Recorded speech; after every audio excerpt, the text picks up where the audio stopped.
Hello students. आज की class में जो टॉपिक हम डिस्कस करने जा रहे हैं वो होगा पीपीएच 3। जो पीपीएच 3 है वो एज ए रिएजेंट काफी रिएक्शनों में यूज किया जाता है। अगर मैं एग्जांपल की बात करूं, जैसे पीपीएच 3 डेड, ये एक वेल नोन रिएक्शन है, मित्स मोनो रिएक्शन, जहाँ पे हमें अल्कोहल का इन्वर्जन देखने को मिलता है। अगर मैं बात करूं पीपीएच 3 H2O की, तो ये होती है स्ट्रोंजनर हमारी रिएक्शन, जिसमें अजाइड हमारे कोरस्पोंडिंग अमाइन में चेंज हो जाता है। अगर मैं बात करूं पीपीएच 3 CX4, CX4 हमारा हेलोजन ग्रुप है, जैसे CCl4। तो वहां पे अगर मैं alcohol as a substrate use करता हूं, तो जो हमें प्रोडक्ट देखने को मिलता है, ठीक है, वो एल्काइल हैलाइड देखने को मिलता है। इस रिएक्शन को हम एप्पल रिएक्शन बोलते हैं। अगर मैं वहां पे जो सबस्ट्रेट है एल्डिहाइड यूज कर लूं, तो वहां पे मुझे फाइनल प्रोडक्ट एल्कीन देखने को मिलती है, जिसको हम कोरीफुच रिएक्शन के नाम से जानते हैं। उसके बाद अगर मैं बात करूं, पीपीएच 3 हमारा नाइट्रो से नाइट्रीन का फॉर्मेशन का भी काम करता है। इस रिएक्शन को भी हम देखेंगे। और उसके बाद पीपीएच 3 हमारा विटिंग रिएजेंट में भी यूज किया जाता है, तो विटिंग रिएक्शन को भी देखेंगे। और आज की क्लास में पीपीएच 3 का एक नया जो रिएक्शन है, नया फंक्शन है, वो भी मैं आपको बता के जाऊंगा, ठीक है, जो आपने आज तक नहीं पढ़ा होगा। तो आइए शुरू करते हैं आज की क्लास को मित्स बोनो रिएक्शन के साथ। तो मित्स बोनो रिएक्शन में क्या होता है, देखो यहाँ पे पहले डैश में था, ये सेंटर क्या था, डैश था। तो मित्स बोनो का जब हम रिएजेंट डालते हैं, पीपीएच 3 डेड, डेड क्या होता है, डाईथाइल एजो डाई कार्बोक्सिलेट। ये आपका स्ट्रक्चर भी बनाया हुआ मैंने डेड का। तो ये हमारा डेड होता है। तो डेड डालने के बाद इसकी जो क्या होता है, सेंटर का इन्वर्जन हो जाता है। अब सेंटर कैसा बन चुका है जी, हमारा वेज बन चुका है। तो आइए इसका मैकेनिज्म को देखते हैं एक बार ब्रीफली, कैसे ये हमारा कन्वर्जन होता है। तो सबसे पहले पीपीएच 3 क्या करता है, डेड पे अटैक करता है कुछ ऐसे। ये नेगेटिव चार्ज क्या करेगा, नाइट्रोजन सेंटर पे चला जाएगा। तो यहाँ पे हमारा नाइट्रोजन पे क्या बन जाएगा जी, नेगेटिव चार्ज बन जाएगा। पीपीएच 3 फोस्फोरस पे पॉजिटिव चार्ज आ गया, क्योंकि फोस्फोरस ने इलेक्ट्रॉन को डोनेट किया है। और ये सीओटी ग्रुप हमारे ऐसे आ गए। अब ये नेगेटिव चार्ज क्या है, रेजोनेंस स्टेबलाइज है, बिल्कुल ठीक है। अब नेक्स्ट स्टेप में क्या होगा, जब ये अल्कोहल के साथ रिएक्ट करेगा, ये नेगेटिव चार्ज क्या करेगा, इस हाइड्रोजन को निकाल लेगा। और जैसे इस हाइड्रोजन को निकालेगा, तो यहाँ पे हमारा आर ओ नेगेटिव का फॉर्मेशन हो जाएगा। अब ये आर ओ नेगेटिव क्या करता है, ये आर ओ नेगेटिव इस फोस्फोरस पे अटैक करेगा कुछ ऐसे। तो यहाँ पे हमारा कंपाउंड जो बन जाएगा, वो यहाँ पे कुछ ऐसा बनता हुआ दिखाई देगा। और साथ में आपको COOET, यहाँ पे नाइट्रोजन हाइड्रोजन है, और नाइट्रोजन पे नेगेटिव चार्ज आ गया, COOET। ठीक है। अब इसके बाद नेक्स्ट स्टेप में अगर आप देखोगे, हमने नेक्स्ट स्टेप में क्या यूज किया है, एसिड डाला गया है। ठीक है। अब ये एसिड क्या है, पक्का ही डिसोशिएट हो रहा होगा, एसिड है तो कुछ ना कुछ डिसोसिएशन हो रहा होगा। ठीक है, उसके कोरस्पोंडिंग कंजुगेट बेस और H+ आयन। अब ये H+ आयन कहाँ यूटिलाइज होता है, जो पीछे यहाँ पे नेगेटिव चार्ज बना है ना, ये H+ आयन को ले लेता है। और जैसे H+ आयन को लेगा, ली चैटलियर प्रिंसिपल को याद करो, प्रोडक्ट की कंसंट्रेशन घटेगी तो इक्विलिब्रियम फॉरवर्ड शिफ्ट होगा, हमारे जो कंजुगेट बेस है उसकी कंसंट्रेशन बढ़ जाएगी। अब ये कंजुगेट बेस क्या करता है, इस सेंटर पे अटैक करता है। जो हमारा एल्कोहल बन के आया था पीछे, अगर ये आप ये अल्कोहल देख रहे हो, तो ये अल्कोहल पे क्या करता है, अटैक करता है। और ये अटैक कैसा होता है, SN2 अटैक होता है। और हमें पता है SN2 अटैक में हमारा क्या होता है, सेंटर का अगर ये डैश है, तो यहाँ पे अब की बार क्या बन जाएगा, वेज बन जाएगा। ये वेज बन गया। और यहाँ पे पीपीएच 3 ऑक्साइड हमारा बाहर निकल जाता है। ठीक है, तो ये बाहर निकल गया। अब लास्ट स्टेप में हाइड्रोलिसिस करवाई जाती है, और जैसे ही हाइड्रोलिसिस करवाई जाएगी, तो यहाँ पे क्या होता है, अल्कोहल बन जाता है। अब देखो कई बार एग्जाम में लास्ट स्टेप है जो ये हाइड्रोलिसिस का, ये नहीं करवाता है, रिएक्शन को यहीं पे रोक लेता है। ठीक है, सीएसआर नेट में एक ऐसा क्वेश्चन भी आया हुआ है, जहाँ पे लास्ट स्टेप में एस्टर ही बनाया गया था, हाइड्रोलिसिस गिवन नहीं थी। अगर हाइड्रोलिसिस आपको थर्ड स्टेप में मेंशन हो, तभी आप हाइड्रोलिसिस करके उसका प्रोडक्ट अल्कोहल बना देना। ठीक है, अगर हाइड्रोलिसिस गिवन नहीं है, तो अपना प्रोडक्ट क्या होगा, एस्टर ही रहेगा। सीएसआर नेट का प्रीवियस ईयर क्वेश्चन है ये, ठीक है, एक बार पूछा गया था ऐसा क्वेश्चन। तो ये हमारी क्या होगी, मित्स बोनो रिएक्शन होगी। आइए नेक्स्ट रिएक्शन को देखते हैं, जो हमारी स्टाउजिंजर रिएक्शन है। इसमें क्या होता है, जो हमारा अजाइड होता है, वो अजाइड अमाइन में कन्वर्ट हो जाता है। ठीक है, ये क्या हो रहा है, यहाँ पे रिडक्शन हो रहा है। अगर मैं इसके मैकेनिज्म की बात करूं, तो मैकेनिज्म में सबसे पहले ये पीपीएच 3 के लोन पेयर क्या करते हैं, पीपीएच 3 के लोन पेयर इस नाइट्रोजन सेंटर पे अटैक करेंगे। जैसे इस नाइट्रोजन सेंटर पे अटैक करेंगे, तो ये बॉन्ड शिफ्ट होगा, और यहाँ पे नाइट्रोजन पे जो पॉजिटिव चार्ज आया था, वो हमारा क्या हो जाएगा, न्यूट्रलाइज हो जाएगा कुछ इस तरह। तो ये स्पीसीज आपकी बन गई। अब जो नाइट्रोजन पे नेगेटिव चार्ज आया है, ये फॉस्फोरस पे अटैक करेगा और एक यहाँ पे, तो यहाँ पे क्या हो जाएगा, एक 4 मेंबर की रिंग का फॉर्मेशन हो जाएगा। और ये रिंग आपको कुछ इस तरह बनी हुई दिखाई देगी। यहाँ पे क्या है, नाइट्रोजन डबल बॉन्डेड और ये फॉस्फोरस पीपीएच3 कुछ ऐसे। अब यहाँ पे क्या हो जाएगा, ये बॉन्ड ऐसे शिफ्ट होगा, ये बॉन्ड यहाँ से शिफ्ट होगा, यहाँ पे N2 गैस का एलिमिनेशन होगा और यहाँ पे नाइट्रोजन फॉस्फोरस से डबल बॉन्डेडली कनेक्ट हो जाएगा। और सेकंड स्टेप में हमने क्या डाला है, वाटर डाला है, तो वाटर क्या करेगा, इस बॉन्ड का क्लीवेज करेगा और यहाँ पे अमोनिया का फॉर्मेशन हो जाएगा और साथ में हमारा ये कंपाउंड बन जाएगा। ठीक है, तो ये क्या हो चुका है, हमारा अमाइन बन चुका है। ये हमारी सेकंड रिएक्शन थी। इसके बाद नेक्स्ट रिएक्शन की मैं बात करूं, एप्पल्स रिएक्शन। एप्पल रिएक्शन में क्या होता है, पीपीएच3 CCl4 हम जब यूज करते हैं तो वो अल्कोहल को एल्काइल हैलाइड में चेंज कर देता है। ठीक है, ये भी हमारी SN2 ही रिएक्शन होती है। यहाँ पे भी क्या होगा, इन्वर्जन होगा हमारा। अगर ये वेज पे होगा तो एल्काइल हैलाइड हमारा डैश बनेगा। रिएक्शन कैसे होती है, सबसे पहले पीपीएच3 क्लोरीन पे अटैक करता है। जैसे क्लोरीन पे अटैक करेगा तो यहाँ से CCl3 नेगेटिव और क्लोरीन PPH3 पॉजिटिव का फॉर्मेशन हो जाएगा। अब नेक्स्ट स्टेप में क्या होगा, ये नेगेटिव चार्ज इस हाइड्रोजन को निकालेगा और जैसे इस हाइड्रोजन को निकालेगा तो यहाँ पे RO नेगेटिव का फॉर्मेशन हो जाएगा और साथ में HCl3 ये बन जाएगा क्लोरोफिल। ठीक है, अब ये नेगेटिव चार्ज क्या करता है, फॉस्फोरस पे अटैक करता है। जैसे ही फॉस्फोरस पे अटैक करेगा तो यहाँ पे PPH3 कुछ ऐसा कंपाउंड आपको बनता हुआ दिखाई देगा और यहाँ से क्लोरीन लीव कर जाएगा। और जो क्लोरीन लीव किया था लास्ट स्टेप में, ये क्लोरीन हमारे इस R ग्रुप पे अटैक करेगा और यहाँ पे RCl कंपाउंड बना लेगा, साथ में हमारा निकल जाएगा ये वाला कंपाउंड। ठीक है, तो यहाँ पे भी ये SN2 अटैक हुआ है, सेंटर का क्या होगा, इन्वर्जन हो जाएगा। इसी तरह जो एप्पल्स रिएक्शन में तो हमारा जो पीपीएच3 के साथ रिएजेंट यूज होता है वो CCl4 होता है। बट पीपीएच3 के साथ अगर हम X2 यूज करते हैं, X2 अगर मैंने मान लो Cl2 यूज किया है, तब भी ये कन्वर्जन पॉसिबल है। तो वहां पे भी हमें अल्कोहल टू एल्काइल हैलाइड देखने को मिलता है। ठीक है, मैकेनिज्म एकदम सेम रहेगा। यहाँ पे जब ये रिएक्शन होगी तो यहाँ पे पीपीएच3 प्लस पीपीएच3 जब Cl2 पे अटैक करेगा ना, Cl2 कैसा होता है हमारा, इस पे delta positive charge delta negative charge, तो डेल्टा पॉजिटिव वाले पे अटैक करेगा तो हमारा यहाँ पे ये कंपाउंड आपको देखने को मिलेगा और Cl नेगेटिव साथ में। मैकेनिज्म पीछे वाले की तरह एकदम सेम हो जाएगा। ठीक है, उसके अलावा एक रिएजेंट हमारा पीपीएच3 के साथ ICl कई बार यूज कर लेता है। ठीक है, इंटर हेलोजन कंपाउंड, तो उसमें भी बनेगा तो एल्काइल हैलाइड। बट याद रखना, यहाँ पे जो इंटर हेलोजन कंपाउंड में जिस पे डेल्टा पॉजिटिव चार्ज आएगा, यहाँ पे आयोडीन पे डेल्टा पॉजिटिव चार्ज आएगा और क्लोरीन पे डेल्टा नेगेटिव चार्ज, तो एल्काइल हैलाइड भी हमारा पॉजिटिव चार्ज वाला ही बनेगा। अगर इसके थोड़े मैकेनिज्म की मैं बात करूं तो मैकेनिज्म देखो, सबसे पहले पीपीएच3 अटैक करेगा तो किस पे अटैक करेगा, आयोडीन पे अटैक करेगा। आयोडीन पे क्या है, पॉजिटिव चार्ज है, तो यहाँ पे हमारा सबसे इनिशियली पहले ये कंपाउंड बनता हुआ दिखाई देगा और Cl नेगेटिव। अब देखो, इसके बाद नेक्स्ट स्टेप में क्या होता है, ये Cl नेगेटिव क्या करता है, इस हाइड्रोजन को निकाल लेता है और यहाँ पे RO नेगेटिव का फॉर्मेशन कर लेता है और साथ में HCl बन जाएगा। अब ये नेगेटिव चार्ज पीपीएच3 पे अटैक करेगा और आयोडीन को बाहर निकालेगा। जैसे ही कंपाउंड होगा तो हमारा नेक्स्ट स्टेप में क्या बनता हुआ दिखाई देगा आपको, पीपीएच3 पॉजिटिव चार्ज और आयोडीन नेगेटिव चार्ज। अभी ये आयोडीन का नेगेटिव चार्ज R पे अटैक करेगा और यहाँ पे RI कंपाउंड हमारा बना लेगा। तो याद रखना, जिस पे पॉजिटिव चार्ज हो उसी का हमारा एल्काइल हैलाइड बनता है। नेक्स्ट रिएक्शन की मैं बात करूं तो नेक्स्ट रिएक्शन हमारी आ जाती है कोरीफुच रिएक्शन। तो इसमें भी मैकेनिज्म ऑलमोस्ट सेम है, देखिएगा एक बार।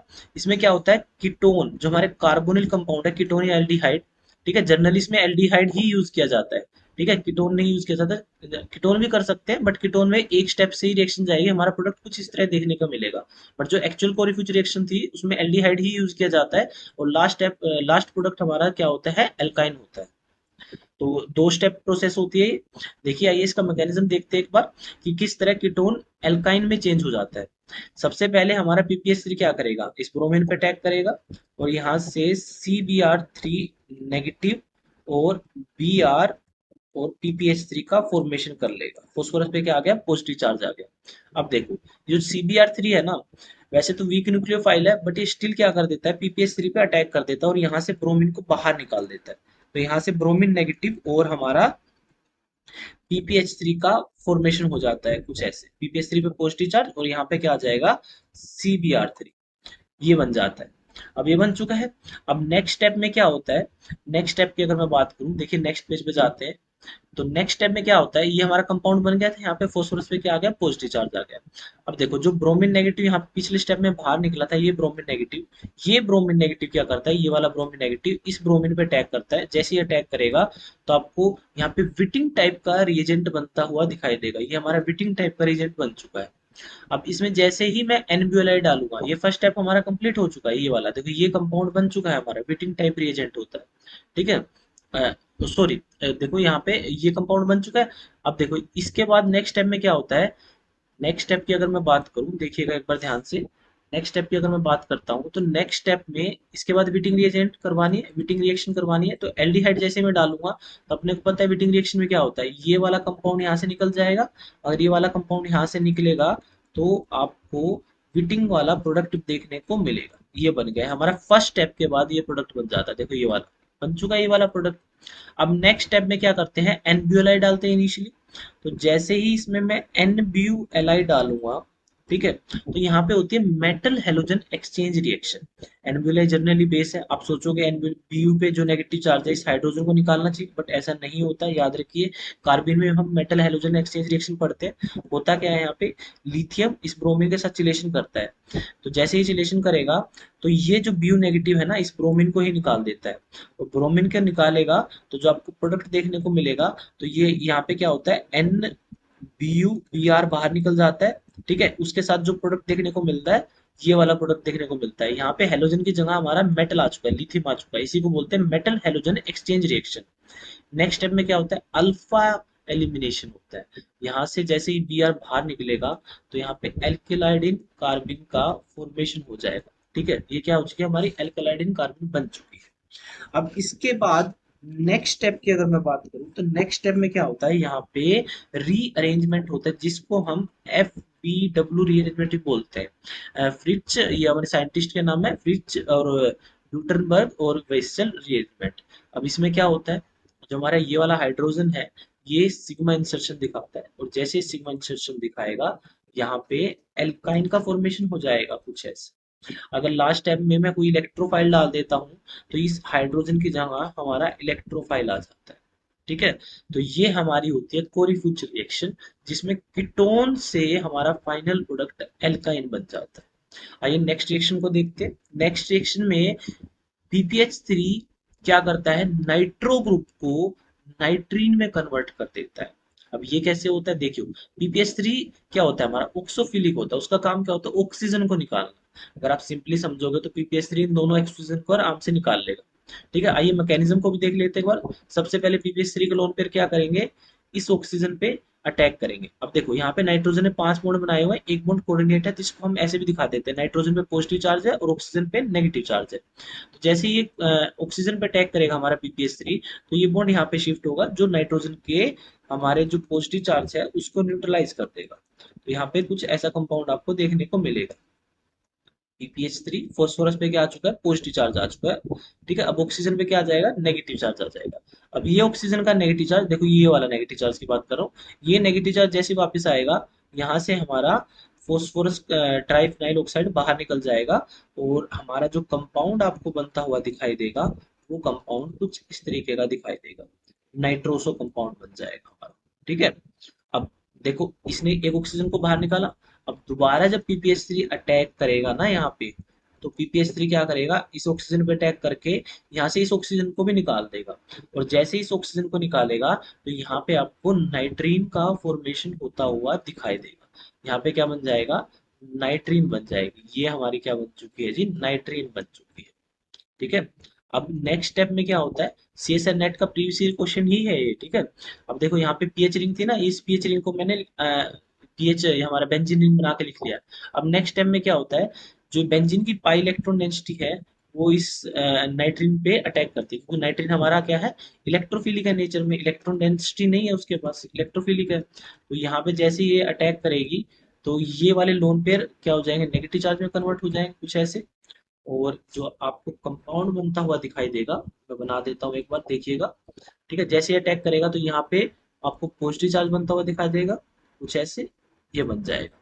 ये बन चुका है। अब क्या होगा, यहाँ पे एरोमेटिसिटी का गेन करवाना है, तो ये वाला हाइड्रोजन जैसे ही हम लॉस करवाएंगे, ठीक है, ये वाला नेगेटिव चार्ज इस हाइड्रोजन को पकड़ लेगा, तो यहाँ पे क्या हो जाएगा, हमारा कंपाउंड कुछ ऐसा बन जाएगा। ठीक है, तो यहाँ पे ये कंपाउंड कैसा बन चुका है, एरोमेटिक बन चुका है। ये कंपाउंड क्या बन गया हमारा, एरोमेटिक बन गया। तो इसी सर नेट का प्रीवियस ईयर क्वेश्चन था, देखो। आइए नेक्स्ट रिएक्शन की तरफ बढ़ते हैं। देखो नेक्स्ट रिएक्शन हमारी विटिंग रिएक्शन आ जाती है। तो विटिंग रिएक्शन में सबसे पहले देखो, कई बार क्या होता है कि विटिंग रिएक्शन का आपको रिएजेंट गिवन नहीं होता, उसका फॉर्मेशन करवा लेता है, तो उसका फॉर्मेशन भी पीपीएच3 के द्वारा ही होता है। अगर मैं मैकेनिज्म की बात करूं, देखो विटिंग रिएक्शन में सबसे पहले एल्काइल हैलाइड आपको गिवन होता है, साथ में पीपीएच3 दे देता है। पीपीएच3 क्या करेगा, यहाँ पे सबसे पहले SN2 रिएक्शन दिखाता है, और जब ये SN2 रिएक्शन दिखाएगा तो आपको कुछ इस तरह का कंपाउंड देखने को मिलेगा, और यहाँ पे Br नेगेटिव बन जाता है। अब नेक्स्ट स्टेप में डालता है एनब्यूलाइट, जो क्या होता है, एक स्ट्रॉन्ग बेस होता है। वो क्या करेगा, यहाँ से प्रोटॉन को निकालेगा। जैसे ही मैं इसमें एनब्यूलाइट डालूंगा, तो ये Bu नेगेटिव इस प्रोटॉन को निकालेगा, तो कार्बन पे क्या आ गया, हमारा नेगेटिव चार्ज आ गया। तो ये हमारा अब क्या बन चुका है, विटिंग का रिएजेंट बन चुका है। ये हमारा विटिंग का रिएजेंट हो गया। अब थर्ड स्टेप में हमारा कार्बोनिल कंपाउंड आपको गिवन है, तो जैसे ही मैं इसमें कार्बोनिल कंपाउंड डालूंगा, तो हमारे यहाँ पे एल्कीन का फॉर्मेशन हो जाएगा। अगर आप ध्यान से देखोगे, यहाँ पे एल्कीन कैसी बनी है, जेड एल्कीन बनी है। तो इसकी स्टीरियोकेमिस्ट्री का अगर मैं आपको बात बताऊं, तो देखो यहाँ पे जो विटिंग के रिएजेंट है ना, यहाँ पे क्या है, एक इलेक्ट्रॉन डोनेटिंग ग्रुप जुड़ा हुआ है। जब विटिंग का यहाँ पे इलेक्ट्रॉन डोनेटिंग ग्रुप जुड़ा होता है ना, इलेक्ट्रॉन डोनेटिंग ग्रुप, तो हमारी जेड एल्कीन बनती है। अगर इलेक्ट्रॉन विड्रॉइंग ग्रुप जुड़ा हो, तो ई एल्कीन का फॉर्मेशन होता है। अगर यहाँ पे COET ग्रुप जुड़ा होता, एस्टर ग्रुप जुड़ा होता, तो यहाँ पे हमारी ई एल्कीन का फॉर्मेशन होता। तो यहाँ पे जो एल्कीन बनेगी हमारी अब की बार, वो कैसी बनेगी, जेड एल्कीन बनेगी। ये एथिल ग्रुप लगा दिया मैंने, ठीक है। अगर यहाँ पे CO इलेक्ट्रॉन विड्रॉइंग ग्रुप होता, तो ई एल्कीन बन जाती। ये हमारी विटिंग रिएक्शन हो गई, ठीक है। तो विटिंग रिएक्शन के अगर मैकेनिज्म की मैं बात करूं, देखो विटिंग रिएक्शन का मैकेनिज्म कैसे होता है। ये हमारा विटिंग का रिएजेंट है, ये हमारा एल्डिहाइड है। तो सबसे पहले क्या होगा, ये नेगेटिव चार्ज इस इलेक्ट्रोफिलिक सेंटर पे अटैक करेगा, क्योंकि यहाँ पे क्या है, डेल्टा पॉजिटिव चार्ज है और यहाँ पे डेल्टा नेगेटिव चार्ज है। जैसे ही अटैक करेगा ना, साइमल्टेनियसली ये ऑक्सीजन का डबल बॉन्ड फॉस्फोरस पे अटैक कर देता है। ठीक है, ये प्रोसेस साइमल्टेनियसली होती है। और जैसे ही प्रोसेस होगी, तो यहाँ पे 4 मेंबर्ड की रिंग का आपको फॉर्मेशन होता हुआ दिखाई देगा, कुछ इस तरह। ये हमारी क्या बन जाती है, 4 मेंबर्ड की रिंग बन जाती है। अब नेक्स्ट टाइम में क्या होगा, इस रिंग का यहाँ से क्लीवेज होगा, तो कुछ ऐसे हो जाएगा। और क्लीवेज होने के बाद यहाँ पे आपको क्या बनती हुई दिखाई दे जाएगी, हमारी एल्कीन बनती हुई दिखाई दे जाएगी, कुछ इस तरह। ठीक है, तो ये वेटिंग रिएक्शन का मैकेनिज्म हो गया। आइए नेक्स्ट रिएक्शन की तरफ बढ़ते हैं। Next reaction, epoxide ring opening by PPH three and X2। X2 हमारा क्या होगा, जैसे Cl2 हो गया, ठीक है, ये होता है। तो देखो सबसे पहले क्या होगा, ये ऑक्सीजन के लोन पेयर इस फॉस्फोरस पे अटैक करेंगे। जैसे अटैक करेंगे, तो इस पे क्या आ जाएगा, ऑक्सीजन रिंग पे, ऑक्सीजन पे क्या आ जाएगा, डेल्टा पॉजिटिव चार्ज। अगर इस पे डेल्टा पॉजिटिव चार्ज आएगा, तो कार्बन सेंटर पे क्या आएगा, डेल्टा नेगेटिव चार्ज आएगा। ठीक है, उसी के साथ साथ साथ में यहाँ पे एक रिएक्शन हो रही होगी। ये दोनों जब आपस में रिएक्ट करते हैं, तो हम देख चुके हैं क्या बनता है, यहाँ पे पीपीएच3 और फॉस्फोरस पे पॉजिटिव चार्ज आएगा। यहाँ जैसे Cl2 लेते हैं, तो क्लोरीन बन जाएगा, और साथ में Cl नेगेटिव बनता है। तो ये जो Cl नेगेटिव होगा, इस सेंटर पे अटैक करेगा, और यहाँ पे इपोक्साइड रिंग की ओपनिंग कर देता है। तो इपोक्साइड रिंग की ओपनिंग भी हो सकती है पीपीएच3 X2 के द्वारा। तो आइए, जो हमारा आज की वीडियो का जो लास्ट रीजन बच गया, जो मैं बता रहा था कि आपने नहीं पढ़ा होगा, क्योंकि बुक्स में नहीं गिवन होता है जनरली, तो उस रीजेंट को भी देख लेते हैं। देखो, जो हमारा पीपीएच3 होता है, अगर उसमें हम HBr और DMSO का यूज करते हैं, तो वो क्या करता है, अल्फा पोजीशन पे हाइड्रोक्सी ग्रुप भी लगा देता है। ठीक है, तो ये रिएक्शन पूछे जाने का सीएसआई नेट में बहुत ज्यादा चांस है, ठीक है, आने वाले। क्योंकि सीएसआई नेट में क्या होता है, जनरली हर साल 1 से 2 क्वेश्चन रिसर्च पेपर से भी देते हैं, तो ये क्वेश्चन भी आपसे पूछा जा सकता है। तो इसका मैकेनिज्म को देखते हैं। देखो सबसे पहले पीपीएच3 डाला गया है, तो पीपीएच3 क्या करेगा, ऑक्सीजन के साथ कोऑर्डिनेट करेगा, तो जिससे ऑक्सीजन पे डेल्टा पॉजिटिव चार्ज आएगा, तो वो क्या करेगा, इनोल फॉर्मेशन की तरफ जाएगा। जैसे ही यहाँ पे इनोल फॉर्मेशन होगा, ये हो गया हमारा इनोल फॉर्मेशन। तो यहाँ पे Br2 है, Br2 क्या है, इलेक्ट्रोफाइल की तरह काम करेगा, delta positive delta negative charge हो गया। तो ये ऑक्सीजन के लोन पेयर आएंगे, और यहाँ से इस Br पे अटैक करेंगे। ठीक है, तो ये अटैक हो गया। जैसे अटैक होगा यहाँ पे तो अल्फा पोजीशन पे क्या आ जाएगा, ब्रोमीन आ जाएगा। जैसे ही इसमें मैं डीएमएसओ डालूंगा, डीएमएसओ क्या होता है हमारा, डाइमिथाइल सल्फोन अमाइड, ये हमारा डीएमएसओ हो गया। तो ये यहाँ पे न्यूक्लियोफाइल की तरह काम करता है। यहाँ पे SN2 रिएक्शन हो जाएगी, क्योंकि अल्फा कार्बोनिल्स हमारे कैसे होते हैं, अल्फा ब्रोम, ये अल्फा कार्बोनिल्स हमारे कैसे सबस्ट्रेट होते हैं, बेस्ट सबस्ट्रेट माने जाते हैं SN2 रिएक्शन के लिए। तो यहाँ पे क्या हो जाएगी, SN2 रिएक्शन हो जाएगी। अगर SN2 रिएक्शन के मैं यहाँ पे प्रोडक्ट आपको बना के दिखाऊं, तो कुछ इस तरह का यहाँ पे आपको प्रोडक्ट बनता हुआ दिखाई देगा। अब देखो यहाँ से जो ब्रोमीन बाहर निकलेगा, Br नेगेटिव बाहर निकलेगा, वो Br नेगेटिव इस सल्फर पे अटैक करेगा। जैसे ही सल्फर पे अटैक करेगा, तो सल्फर पे अटैक करने के बाद यहाँ पे जो आपको कंपाउंड बनता हुआ दिखाई देगा, वो कुछ इस तरीके का दिखाई देगा, क्योंकि सल्फर पे यहाँ पे पॉजिटिव चार्ज है। तो यहाँ पे सल्फर है, ये ब्रोमीन हो गया, ये हो गया। अब जब मैं इसकी हाइड्रोलिसिस करवाऊंगा, तो हाइड्रोलिसिस के बाद ये वाले बॉन्ड ब्रेक हो जाएंगे, और हमें जो कंपाउंड बनते हुए दिखाई देंगे फाइनल, वो क्या होंगे, अल्फा पोजीशन पर हाइड्रोक्सी ग्रुप होगा, साथ में HBr और SME2 ग्रुप रिलीज हो जाएंगे साइड प्रोडक्ट। तो यहाँ पे क्या हो चुका है, अल्फा पोजीशन पे हमारा हाइड्रोक्सी ग्रुप आ चुका है। तो आज की क्लास में PPH3 से जुड़े हुए हमने, देखो कितने रीजेंट्स, 1 2 3 4 5 6, और साथ में PPH3 से हमारा इपोक्साइड की रिंग ओपनिंग 7, और लास्ट में जो हमारा कीटोन होता है, मतलब अल्फा कार्बोनिल्स पे हाइड्रोक्सी ग्रुप हमने लगाया। तो 8 रिएजेंट्स आज की क्लास में हमने पढ़े। तो ऐसे ही कुछ इंटरेस्टिंग रीजेंट की कहानियों से रूबरू होने के लिए हमारे यूट्यूब चैनल के साथ जुड़े रहिए। ठीक है, अगर आप क्वांटम केमिस्ट्री से लाइव कोर्स या फिर आप रिकॉर्डेड कोर्स लेना चाहते हैं, तो उसके लिए आप गिवन कॉन्टैक्ट नंबर पर कॉन्टैक्ट कर सकते हैं। तो आज की क्लास में इतना ही, मिलते हैं नेक्स्ट क्लास में। वीडियो देखने के लिए थैंक यू सो मच।